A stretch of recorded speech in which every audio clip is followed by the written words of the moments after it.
Wafatnya Nabi Muhammad SAW pada tahun 632 Masehi menandai masa duka yang mendalam dan ketidakpastian bagi umat Muslim. Nabi tidak menunjuk pengganti yang menyebabkan potensi perpecahan. Dalam suasana sensitif inilah Abu Bakar, sahabat dekat dan kepercayaan Nabi, terpilih sebagai khalifah pertama Islam. Abu Bakar yang dikenal karena kebijaksanaan dan kesalehannya, memikul tanggung jawab kepemimpinan dengan kerendahan hati dan tekad. Dia adalah orang yang beriman teguh, dikenal karena keyakinan yang tak tergoyahkan pada pesan Islam. Kepemimpinan Abu Bakar segera diuji. Kesatuan umat Muslim yang baru lahir dan masih berusaha berdiri tegak, terancam oleh perpecahan internal dan tekanan eksternal. Wafatnya Nabi SAW yang tiba-tiba membuat beberapa suku Arab percaya bahwa kesetiaan mereka kepada Islam tidak lagi mengikat. Gelombang kemurtadan ini, yang dikenal sebagai Perang Ridha, menimbulkan tantangan besar bagi kekhalifahan yang baru berdiri. Dengan ketabahan yang luar biasa, Abu Bakar memadamkan pemberontakan ini, menegaskan kembali persatuan umat Muslim di bawah panji Islam. Selain mengatasi konflik internal, Abu Bakar juga menyadari pentingnya menjaga warisan Nabi Muhammad SAW. Salah satu tindakannya yang paling signifikan adalah menugaskan penyusunan Al-Quran menjadi satu teks yang otoritatif. Menyadari potensi variasi dalam transmisi lisan, Abu Bakar mempercayakan tugas penting ini kepada Zaid bin Sabit, salah satu juru tulis Nabi. Tindakan monumental ini memastikan pelestarian dan integritas wahyu ilahi untuk generasi mendatang.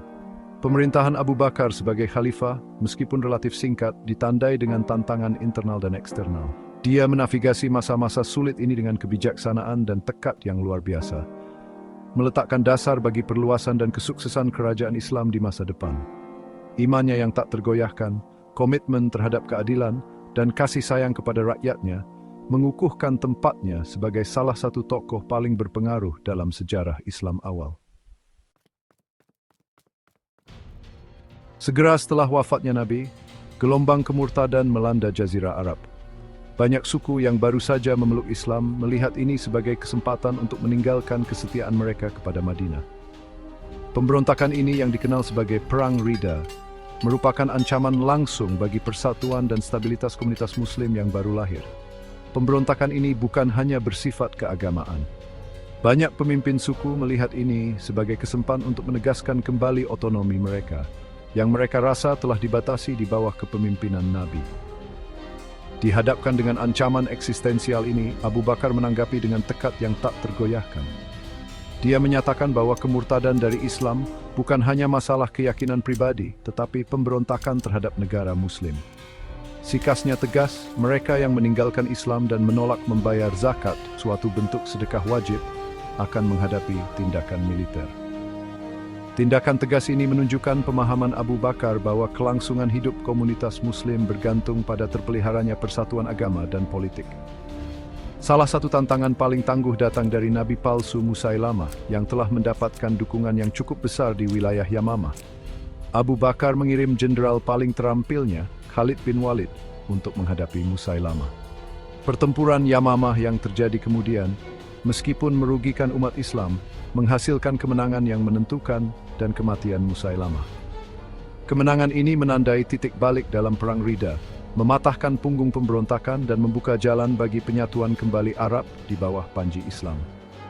Komitmen Abu Bakar yang tak tergoyahkan untuk menjaga persatuan umat Muslim terbukti dalam tanggapannya terhadap Perang Ridha.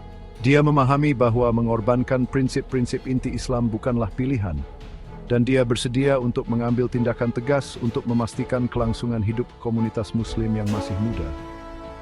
Kepemimpinannya selama periode yang bergejolak ini menjadi preseden bagi para khalifah di masa depan, menunjukkan pentingnya persatuan agama dan politik bagi kesuksesan negara Islam.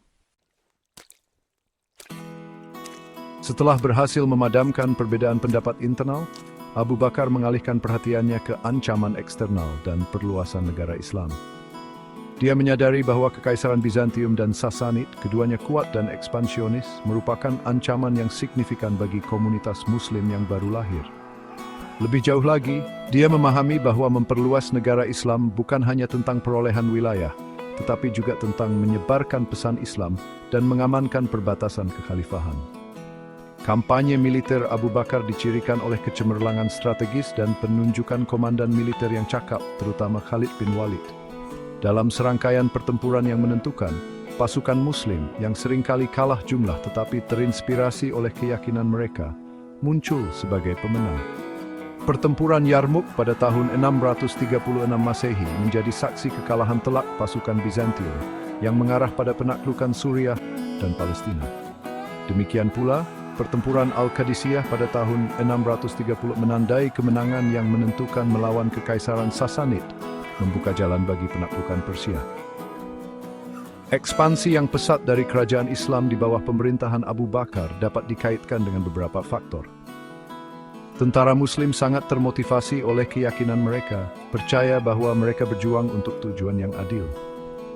Kondisi Kekaisaran Bizantium dan Sassanid yang melemah karena konflik dan perselisihan internal selama bertahun-tahun juga berperan dalam kekalahan mereka yang cepat. Selain itu, perlakuan adil dan merata Abu Bakar terhadap penduduk yang ditaklukkan, terlepas dari keyakinan agama mereka, mendorong banyak orang untuk memeluk Islam. Warisan Abu Bakar melampaui penaklukan militernya. Dia meletakkan dasar bagi masyarakat yang adil dan setara berdasarkan prinsip-prinsip Islam. Pemerintahannya ditandai dengan kesederhanaan, kerendahan hati, dan kepedulian yang mendalam terhadap kesejahteraan rakyatnya. Dia membangun sistem pemerintahan yang menekankan musyawarah dan mufakat, memastikan bahwa suara rakyat didengar. Pemerintahannya meskipun singkat, meninggalkan jejak yang tak terlupakan dalam perjalanan sejarah Islam, membentuk lanskap politik, sosial, dan agama dunia Muslim selama berabad-abad yang akan datang. Pada tahun 634 Masehi, setelah pemerintahan yang singkat namun berdampak, Abu Bakar jatuh sakit. Menyadari parahnya kondisinya, dia berunding dengan para sahabat senior Nabi SAW dan memutuskan untuk menunjuk Umar bin Khattab sebagai penggantinya. Keputusan ini menunjukkan pandangan jauh ke depan dan kebijaksanaan Abu Bakar, memastikan transisi kekuasaan yang mulus dan stabilitas negara Islam yang berkelanjutan. Umar, yang dikenal karena kepemimpinan yang kuat dan keterampilan administrasinya, adalah pilihan yang tepat untuk memimpin kerajaan Muslim yang berkembang pesat. Di ranjang kematiannya, Abu Bakar meninggalkan warisan kebijaksanaan dan kesalehan. Dia mendesak komunitas Muslim untuk tetap bersatu, menjunjung tinggi prinsip-prinsip keadilan dan kasih sayang, dan melanjutkan pekerjaan menyebarkan pesan Islam. Kata-kata terakhirnya yang mencerminkan kerendahan hati dan imannya yang tak tergoyahkan, menjadi pengingat abadi bagi semua Muslim. Jika saya telah berbuat salah kepada salah satu dari Anda, saya mohon maaf Anda. Dan jika saya telah berbuat baik, itu hanya dari Allah semata. Kematian Abu Bakar merupakan kehilangan besar bagi umat Muslim. Dia lebih dari sekadar pemimpin politik. Dia adalah sahabat dekat Nabi, sumber kebijaksanaan dan bimbingan, dan simbol kesalehan dan pengabdian. Warisannya, bagaimanapun, tetap hidup melalui lembaga-lembaga yang didirikannya, penaklukan yang dia awasi, dan prinsip-prinsip keadilan dan kasih sayang yang dia wujudkan. Pemerintahannya meskipun singkat, menandai babak penting dalam sejarah Islam, menyiapkan panggung bagi perluasan dan perkembangan peradaban Islam yang luar biasa di abad-abad berikutnya.